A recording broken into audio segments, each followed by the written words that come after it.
To better understand the current state of modern-day media manipulation, we must first look at the father of propaganda, Edward Bernays. His influence on the 20th century rivaled that of his uncles, Sigmund Freud, as Bernays pioneered the idea of crowd psychology with Freud's psychoanalytical ideas in what would become a new political ideal on how to control the masses.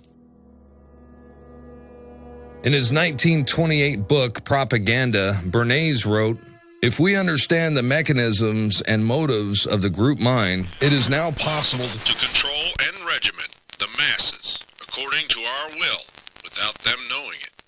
He called it the engineering of consent and proposed that those who manipulate this unseen mechanism of society constitute an invisible government, which is the true ruling power of our country.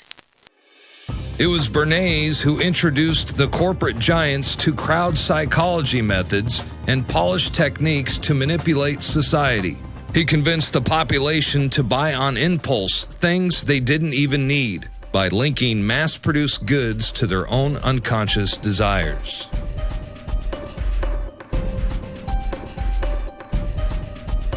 The tobacco industry hired Bernays to persuade women to take up smoking, and the Alcoa Aluminum Company asked him to drive the campaign for the national fluoridation of our water supply. A consumerist culture was born, and the U.S. government took notice. In addition to famous corporate giants, Bernays also began working for the federal government.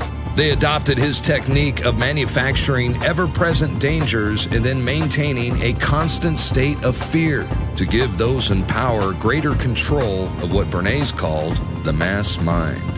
Edward Bernays, who's the father of modern advertising and propaganda, he literally wrote the book Propaganda. Joseph Goebbels, on record, the Nazi propaganda minister, used a lot of his information and twisted it to his own designs.